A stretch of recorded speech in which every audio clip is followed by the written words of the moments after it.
আসসালামু আলাইকুম শিক্ষার্থী বন্ধুরা, আবারও একটি নতুন ভিডিওতে আপনাদের সবাইকে স্বাগতম।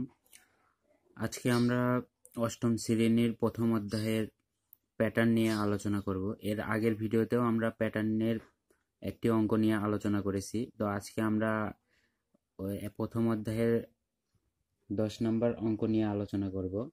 তো আপনারা যারা এর আগের ভিডিও দেখেননি, তো আগের ভিডিও দেখে আসবেন। আর এখানে দেখুন বলতেছে যে দিয়াশলাইয়ের কাঠি দিয়ে নিচের ত্রিভুজগুলোর প্যাটার্ন তৈরি করা হয়েছে। দেখুন এখানে প্রথমটাতে একটা ত্রিভুজ, পরেরটাতে দুইটা ত্রিভুজ, তারপরেরটাতে তিনটা ত্রিভুজ দেওয়া আছে। বলছে যে চতুর্থ চিত্রে দিয়াশলাইয়ের কাঠির সংখ্যা বের করো। তাহলে দেখুন চতুর্থ চিত্রে দিয়াশলাইয়ের কাঠির সংখ্যা বের করতে বলছে। খ নম্বরে বলতেছে প্যাটার্নটির পরবর্তী সংখ্যাটি কিভাবে বের করবে তা ব্যাখ্যা করো।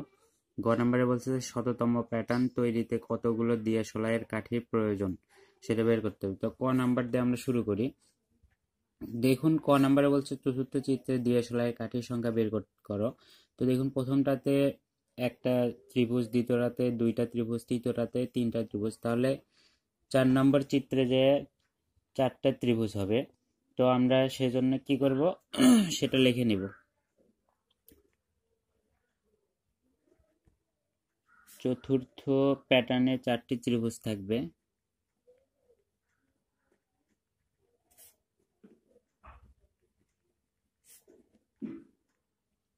তো চতুর্থ প্যাটার্নে 4টি ত্রিভুজ থাকবে।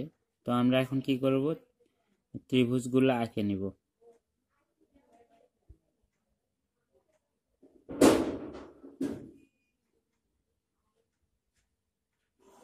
দেখুন 4টে ত্রিভুজ আমরা এঁকে নিলাম। এখানে কাঠির সংখ্যা কয়টা থাকলো? 1 2 3 4 5 6 7 8 9টি। তাহলে এখানে কাঠির সংখ্যা হচ্ছে 9টি। অতএব চিত্র হতে দেখা যায় কাঠির সংখ্যা সমান 9টি। এটাই ক নাম্বারের উত্তর। তো এরপরে দেখুন খ নাম্বারে বলছে যে প্যাটার্নটির পরবর্তী সংখ্যাটি কিভাবে বের করবে তা ব্যাখ্যা করো। তো এর আগেও আমরা করে দিয়েছিলাম, তো এখানেও আমরা করে দিচ্ছি। তো দেখুন খ নাম্বারে বলছে যে প্যাটার্নটির পরবর্তী সংখ্যাটি কিভাবে বের করবে সেটা বের করতে বলছে। তাহলে আমরা দেখুন এখানে প্রথম, দ্বিতীয়, তৃতীয় চিত্রে কাঠির সংখ্যাটা বের করে নিব, তাহলে আমাদের করতে সুবিধা হবে। তাহলে এখানে প্রথম, দ্বিতীয় এবং তৃতীয় চিত্রে কাঠির সংখ্যা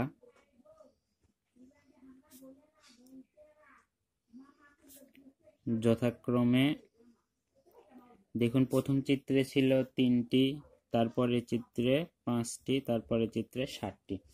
তো এখানে তালিকা, এই যে আমরা সংখ্যাগুলো বের করলাম এটা তালিকা করে নিব। তো তালিকা সংখ্যা এটাই শুধু আমরা তালিকা করে নিব।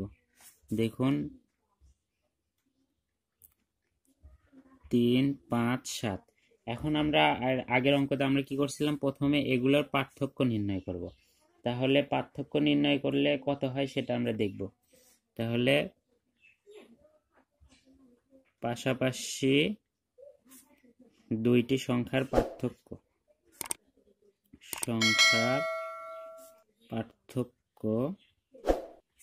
দেখুন এখানে দুইটি সংখ্যার পার্থক্য কত করে? 3 5 বিয়োগ করলে 2, 5 7-এর মধ্যে 5 বাদ দিলে 2। তাহলে দেখুন এখানে প্রত্যেকবার পার্থক্য হচ্ছে আমাদের 2 করে। তার মানে প্রথম সংখ্যার সাথে 2 যোগ করলে দ্বিতীয় সংখ্যা, দ্বিতীয় সংখ্যার সাথে 2 যোগ করলে তৃতীয় সংখ্যা, আবার তৃতীয় সংখ্যার সাথে 2 যোগ করলে আমরা কি পাবো? চতুর্থ সংখ্যা পাবো। তাহলে আমরা এখন কি করতে পারি? দেখুন এখানে প্রতিবার পার্থক্য কত করে? 2 করে। তাহলে আমরা কি করতে পারি? পরবর্তী সংখ্যা পেতে হলে কি করা লাগবে? সাথে সাথে 2 যোগতে হবে। কাজেই পরবর্তী সংখ্যা পেতে হলে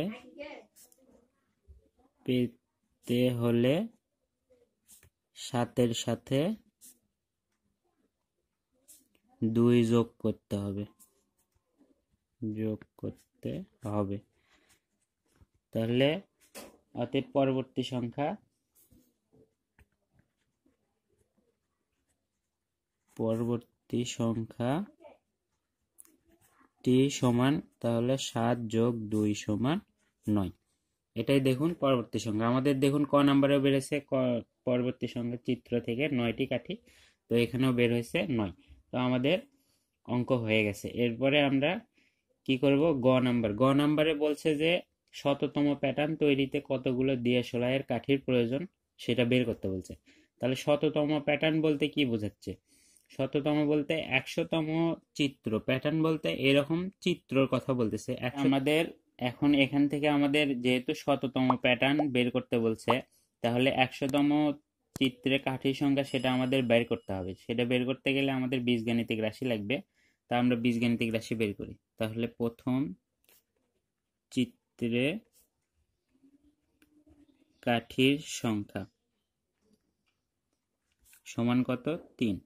আমরা এর আগে দেখেছি যে পার্থক্য আমাদের কত করে? 2 করে। তো এটা ভাঙ্গানের নিয়ম হচ্ছে প্রথমে পার্থক্য লিখতে হবে, তারপরে প্রথম চিত্রের জন্য 1 দ্বারা গুণ করতে হবে। এখন দেখুন 2 একটি 2, 3 বানাতে আমাদের এর সাথে কি করতে হবে? 1 যোগ করতে হবে। তাহলে এরকম ভাবে ভাঙাতে হবে। ভেঙে আমাদের কি বের করতে হবে? বীজগাণিতিক রাশি বের করতে হবে। তাহলে দ্বিতীয় চিত্রে এখন দেখি, দ্বিতীয় চিত্রে কাঠির সংখ্যা সমান কত? আমাদের দ্বিতীয় চিত্রে কাঠির সংখ্যা ছিল 5। তো এটাকে আমরা যদি পার্থক্য 2 দ্বিতীয় চিত্রের জন্য 2 দ্বারা গুণ করি, তাহলে 2 দুগুণ 4 যোগ 1, তাহলে 5 হয়ে গেল। একই রকম ভাবে তৃতীয় চিত্রে কাঠির সংখ্যা কত ছিল? আমাদের 7। তাহলে 2 আমাদের পার্থক্য গুণন তৃতীয় চিত্রের জন্য 3 দ্বারা আমরা গুণ করে দিব, যোগ 3 দুগুণ 6 যোগ 1 করলে 7 মিলে যাচ্ছে। তাহলে দেখুন একই রকম ভাবে যদি আমরা কতম চিত্রে কাঠির সংখ্যা বের করি তাহলে কি আসবে? একই রকম ভাবে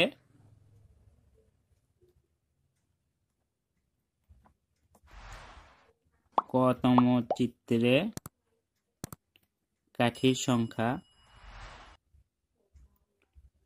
সমান কত আসবে? দেখুন আমাদের এখানে 2 কিন্তু সবগুলোতে আছে, 1ও সবগুলোতে আছে। আমাদের পার্থক্য হচ্ছে শুধু দেখুন প্রথম চিত্রের জন্য 1 দ্বারা গুণ, দ্বিতীয় চিত্রের জন্য 2 দ্বারা গুণ, তৃতীয় চিত্রের জন্য 3 দ্বারা গুণ। তাহলে কতম চিত্রের জন্য আমাদের কি হবে? 2 গুণন ক হবে, যোগ 1। এটা আমরা বুঝতে পারছেন কিনা দেখুন, এখানে আমাদের সবটাতে 2 আছে প্রথমে, শেষে 1 যোগ 1 আছে, মাঝখানে এই সংখ্যাগুলো পরিবর্তন হয়েছে। প্রথম চিত্রের জন্য 1 হচ্ছে, দ্বিতীয় চিত্রের জন্য 2, তৃতীয় চিত্রের জন্য 3। একই রকম ভাবে তাহলে কতম চিত্রের জন্য ক হয়ে গেছে। তাহলে এটা আমাদের বীজগাণিতিক রাশি। তাহলে এখান থেকে আমরা কি করতে পারবো? এখন 100তম চিত্রের কাঠির সংখ্যা আমরা বের করতে পারবো। তাহলে এখন আমরা বের করি 100তম প্যাটার্নের প্রয়োজনীয় কাঠির সংখ্যাটা আমরা এই চিত্র থেকে, এই বীজগাণিতিক রাশি থেকে বের করতে পারবো। তাহলে অতএব 100তম প্যাটার্নে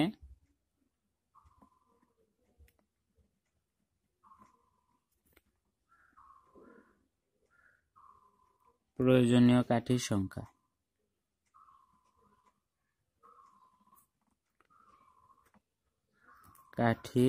সংখ্যা সমান, তাহলে এখানে কি হবে? দেখুন 2 গুণন কতম চিত্রের জন্য ক বসেছে, তাহলে 100তম প্যাটার্নে মানে 100তম চিত্রের জন্য তাহলে এখানে কত বসবে? 100 বসবে, যোগ 1। তাহলে 2 গুণন 100, তার মানে 200 যোগ 1, তাহলে কত হলো? 201। তাহলে আমাদের 100তম প্যাটার্নে প্রয়োজনীয় কাঠি কত লাগবে? 201টি। তো এটাই আমাদের হচ্ছে গ নাম্বারের উত্তর। তো এই ছিল আজকের ভিডিও বন্ধুরা। ভিডিও যদি ভালো লেগে থাকে অবশ্যই লাইক, কমেন্ট, সাবস্ক্রাইব করবেন, এবং যারা অলরেডি আমার চ্যানেলে সাবস্ক্রাইব করছেন তাদেরকে অবশ্যই অনেক অনেক ধন্যবাদ। আর ভালো থাকবেন, সুস্থ থাকবেন। আল্লাহ হাফেজ।